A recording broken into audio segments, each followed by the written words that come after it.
from my records, you joined in 1999? Is that true? Probably, yeah. I started out in 1998, actually, as a project manager in the US. Mm-hmm. At a small translation agency. And Okay. so it's probably just about right that I joined Pros in 99, I would assume. Whether Wow. I just can't remember if it was in my capacity as project manager and in-house editor, or if it, yeah, it must have been. It must have been. I probably used Pros to find translators in the very beginning. It's been a long time. I don't remember exactly. So I guess you wouldn't remember how you came across prose? No, I don't, but way back then it was very different. The company was small. We had maybe, I would say, between 25 and 30 people max, probably less, probably around 20. And my job was a mix of everything. I was a project manager. I was an in-house editor of Danish. I did terminology work. I did, quality was very different then. We printed everything out on paper. We did the proofreading. We did the marking up. Um, I also did vendor management. So I would manually sit and fill in our Access database. This is a long time ago. I don't even know if you know what Access is anymore, or Oh, yeah, I do. if it even exists anymore. But Unfortunately. so I would sit, and that was part of my talent management, was to just sit and read resumes and put in their information. Wow. And there was no testing, uh, no ISO standards for, it was all very new at the time. So I was working with another project manager who did this as a main thing, and I was helping him with it. And it must have been through him probably that I came across Pros, I would think. Yeah. Wow. Long time. So back then as a project manager, what do you do today? What did I do then? No, Or, what do you do today? well, I don't really work as a project manager now, but as a project manager now, you have many tools to adhere to. You have very tight deadlines. You have more complex projects than they were back then, many more language pairs. There are more challenges because end clients want everything yesterday, and they want it top-notch quality and pay nothing for it, right? So Right. that has all changed a lot. The pace has changed. Back when I started out, I felt that the project managers were in much more control of the process, and the processes were also simpler, but they were in much more control of the process, where now there is a lot of added management levels to it, and everybody has a say. So it's no longer at least in my experience, it's no longer the project manager who really owns the project, even if they do on paper or Right. right. So Interesting. it's I that was my last experience as a project manager. It was and that was also regulated regulatory content. So the tight lines, the submission deadlines, and the requirements were a lot stricter than 25 years ago on medical device content. So there, I can imagine. yeah, I there's can imagine, a yeah. lot of difference in many ways. The industry has really changed over those years. Yeah.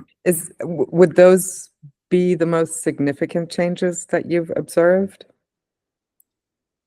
With the time and pace Yeah. and money. Money, right. Yeah, Yeah. money is a big thing. Um, as a translator, I have not been able to raise my rates in all those years. They are being pushed down, Mm. while, cost of living has gone up, probably accumulated over the past 20 years about 50%, is what Yeah. inflation has been, about 50% accumulated over those 2 decades. So when you put that into perspective, translators today, if they want to make a decent living, they have to work a lot faster. And that kind of clashes with all the requirements and the quality processes that are in place now, where before you tended to trust the translators did their job and they did a good job and they were professionals and they knew what they're doing. They didn't have to cross all, checklists off, because we assumed that when they were translators, they were professionals, and we did not have to question that. And if we saw errors, because everybody makes errors, well, that was it, and then it was corrected and it was minimal. So I see that there's a lot of quality issues today, also with the use of machine translation. A lot of quality issues that I just don't remember being around back then. Do you think that's because of technology, or is it because perhaps the entry barrier to the profession has sunken considerably? Or maybe a combination of both? I think it is a mix of incorrect use of technology. Not the technology itself, actually. I think it's incorrect use of technology and poor processes that have gaps. My pet peeve through all these years has been to get it right from the start. That's what I always say, get as much as possible done, even if it requires a little more time and investment in the beginning. Right. It will be better down the line, and it will also, in most cases, actually be cheaper. But very few do that. Most and many companies skip. And I don't think it's because of necessarily that they're just not doing their job properly. I think it's lack of knowledge, lack of training, and lack of time, and a combination of that. And it also it starts all the way back on the end client side with lack of proper source preparation. So if machine translation has become very good. And AI, I don't even want to get into that, because there is a whole host of other issues with that. But machine translation in itself has become really good quality. The engines have been, they're pretty good, especially with neural machine translation. But if you have a poor source, like for instance, last week I received, or I think it was last week, I received a source in English. As I dove into it, and I was doing machine translation post-editing, as I dove into it, I was very certain that this had been originally written in German and machine translated into English without any editing. Then that machine translated copy that was not post-edited was then used as the source for the machine translation that I was being asked to do the post-editing of. So you can probably imagine what a mess came out of that. So that's not necessarily the engine's fault, right? If you put bad stuff into it, bad stuff will come out on the other end. And so I had to go back and say, this is, there's so much to do on this. I spend more time fixing this than I do translating it from scratch. And so we adjusted, and I got my full rate, and that was good. But I'm just thinking, how this project could have been a success if they had done that properly from the client side too, because maybe the client is not aware of those things. So there's a lack of client education. There's a lack of time and energy, and a lot of people in the industry are worn out from the financial pressure as well. So it's a whole combination of things that I think is resulting in some of the quality decline that we see. Yeah. Increased content, increased markets. It's when I started out, who translated into any African languages? Nobody, right? Or Indian, or it was just Chinese, Japanese, and Korean that had started to emerge, and Russian.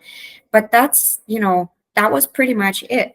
Like if you had 9 to 12 languages, target languages, all with English as the source, that was pretty standard. Then that increased to, 25, 30 language combinations. Now there's, So many I can't even count, and rare ones too, Cree, Hawaiian, Creole, whatever, what might you have, right? So and then in these rare languages, you have a lack of competent linguists. You also have cultural things that come into play, because if you have uh, indigenous people sometimes don't have the same concept of time as we do, and they might Right. only do it as a sidekick next to some other work.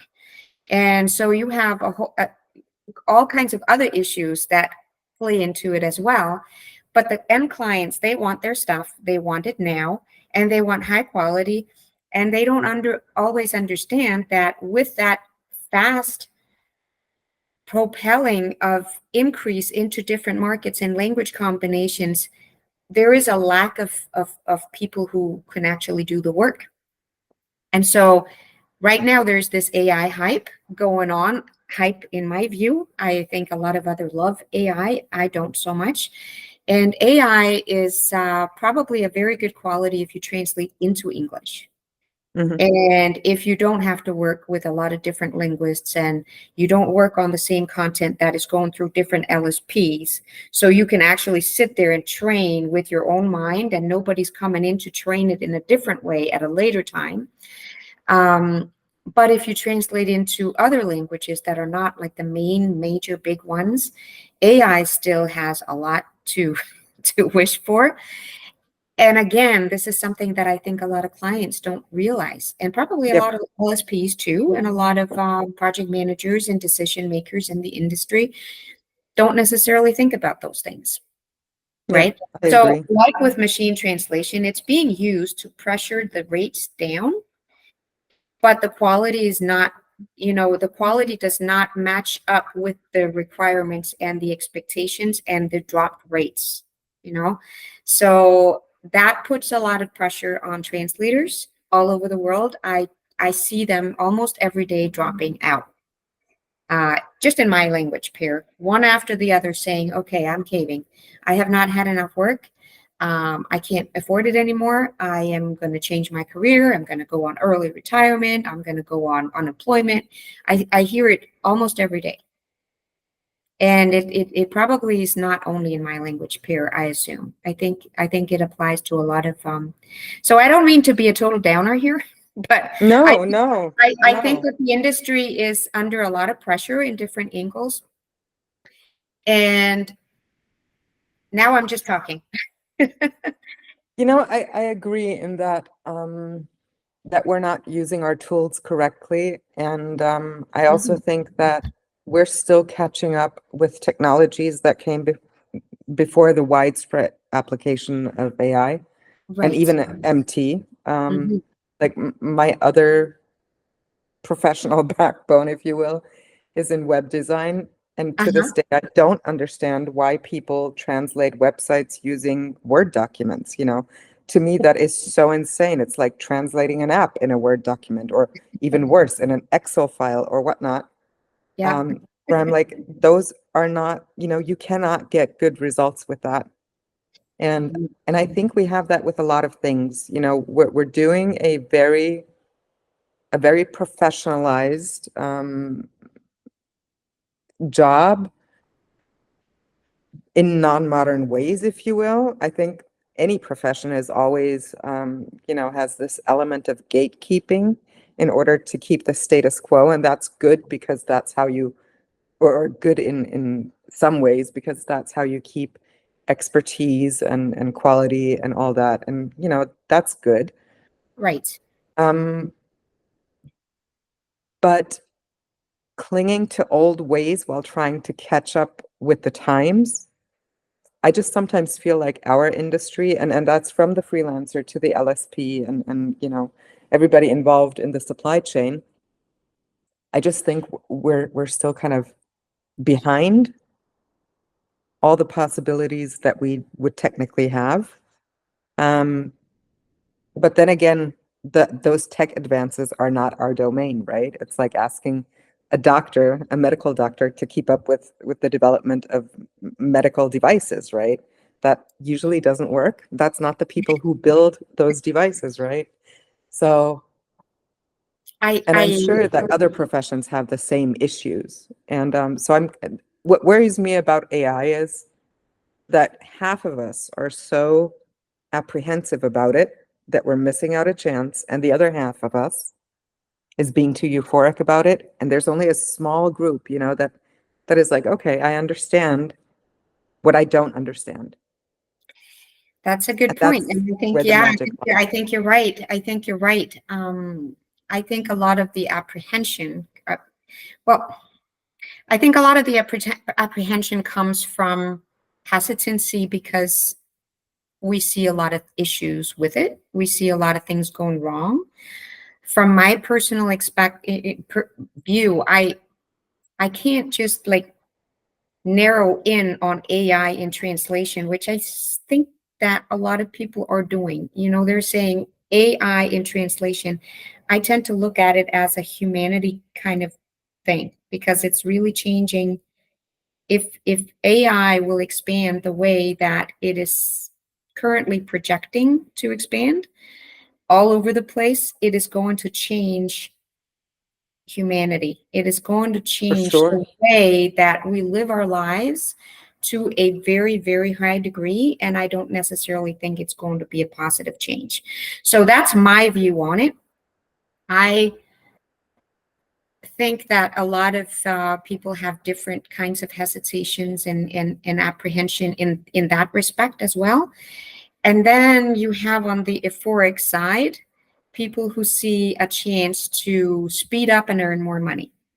Right. Cut corners. And of course, I see that that is a great, yay, if we can do that, right?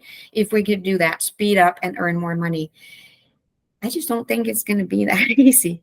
I really don't. Not No, in it won't. translation. I think that AI has, if you sort of close your eyes to all the risks that are there, I think AI can help with certain things in the translation industry. I do think so. So it could be used to enhance source copy, right? It could be used to enhance certain quality processes, um, instructions writing, process writing, presentations. I'm sure there's a ton of macros and calculations and budgetary, functions that could be eased with the use of AI. I do think so. For translation, I think it's a little more tricky because Hmm. translation is it's not an exact science. Um, it's creative. It's abstract. Translators have to, and I'm discussing this on LinkedIn because I think a lot of people don't necessarily look at that. Um, if I, for instance, sit with a manual that has a lot of images, or maybe I need to go to different websites to do research, and I have this poor copy that is written by somebody who's not native in English, and an engineer who has everything in his head and or her Right. head, and does not Right. necessarily think about that it has to go into other languages. You understand what you understand, but how you word it does not necessarily come out clear in the other end, right? So Yeah. so all of these things combined with having to stay consistent with legacy, looking at some little piece of a device or some little nut or bolt or some little whatever it is, and finding the right translation so you actually produce a high quality. All of that is not something AI can do at this time. So if Mm. you are forced to use AI, and that's another thing that I see, if you get something that looks really great, it looks plausibly correct and high quality, and you are pressed for time because of the low rates and the tight deadlines, you have to actually focus a lot more on reviewing your source and target and making sure that is correct and the best translation than if you had to do it from scratch. And I'm trying to get that point across in as many places as I can, because it's not there yet No, where it's where you can rely on, and I kind of hope that it won't be, but ever. But you can't rely on it to produce, these faster times and thus pay the translators less and give them less time to do it. It's not working yet, especially Yeah, not. the problem is it sounds so incredibly smart, right? And Yeah, so it does. It eloquent. does. It sounds really great. I agree. It sounds very, and that's, Yeah. the glossy, euphoric side that you mentioned. How wonderful it is that we can use this. And so a lot of that apprehension comes, I think, from people who realize all of these flaws that are still there, especially if you translate into some languages that are not English or perhaps Spanish or, I don't know who the biggest language would be for AI, but English, Spanish is a good guess, I would think, for that. And so I think that, at least for me, it's a little bit about, putting down the brake a little bit, hold your horses.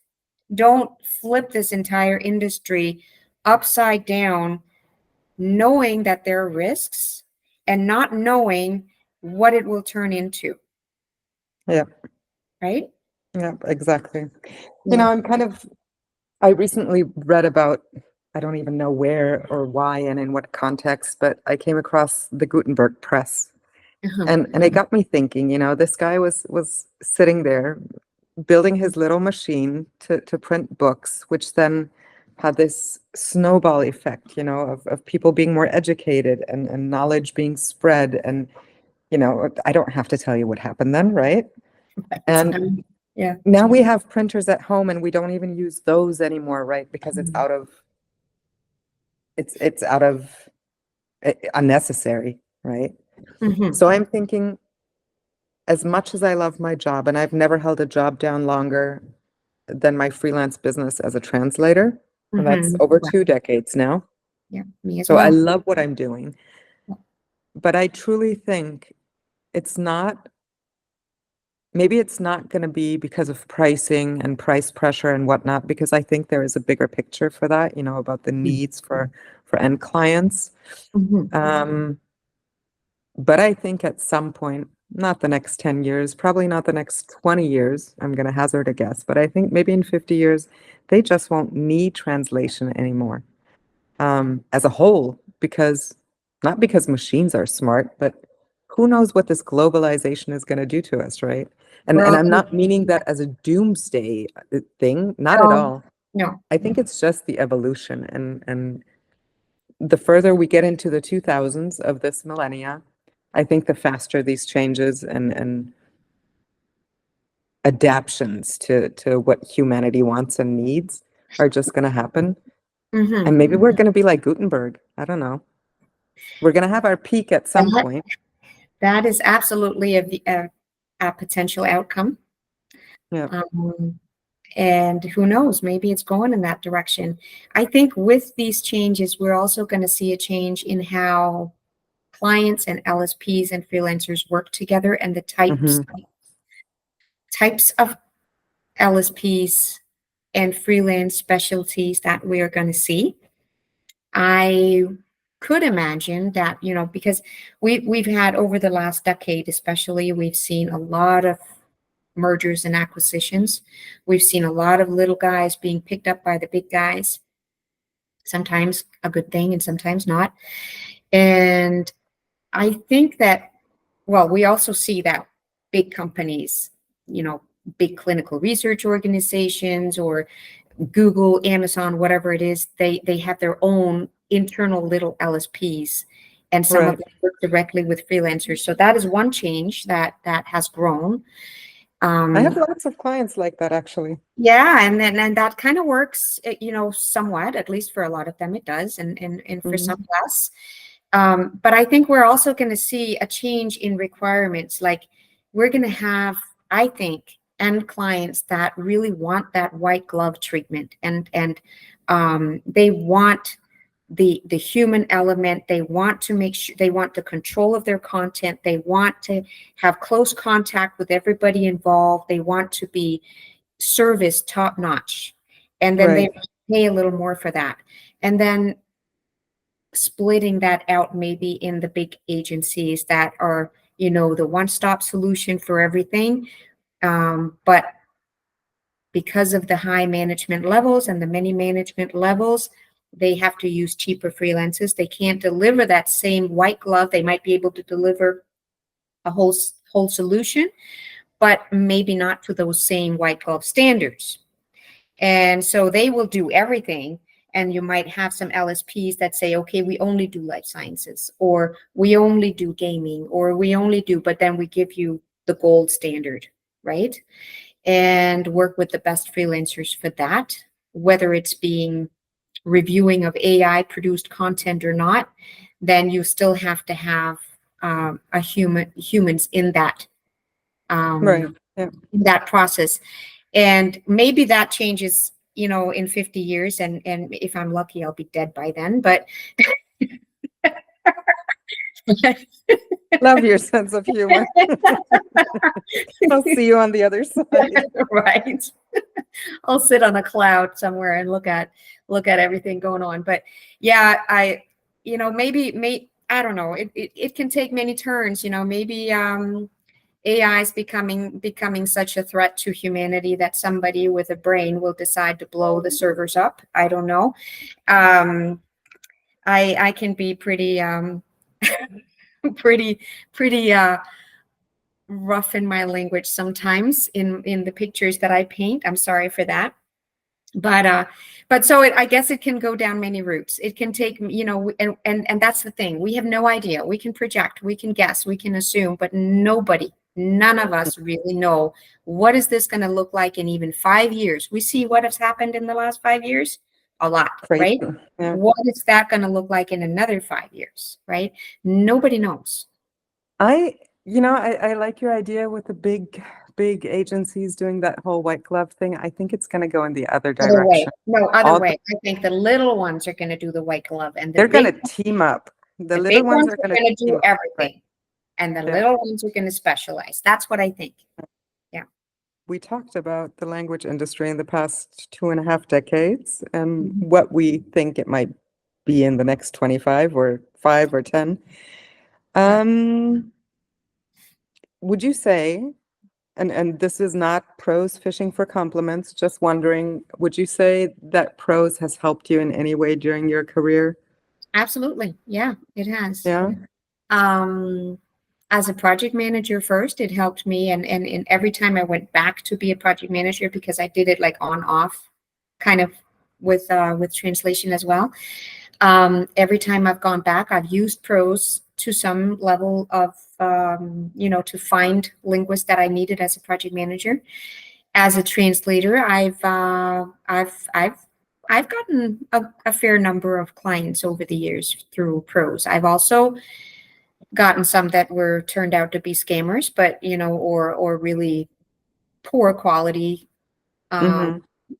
um, clients. But I've weeded those out. So I have received a number of very good clients through prose. So yes, I Would you have. say that you had to be proactive to find those clients, or was it more of a fill in my profile and sit back situation? Honestly, in all those years, I think I have applied to less than 5 jobs on prose. So these people reached out to you? Yeah, they reached out to me. Yeah, that's what we're seeing. Like a Yeah. lot more jobs are being taken by job posters, not actually posting, but reaching out to profiles that they find interesting. Yeah, Yes. that's Yeah. definitely what we're saying. Maybe Yeah. if I can have one more question. Sure. Um, if Pros as a company would grant you one wish for something that you feel would improve the careers of translators and interpreters around the world, and we could make it happen, what would that be?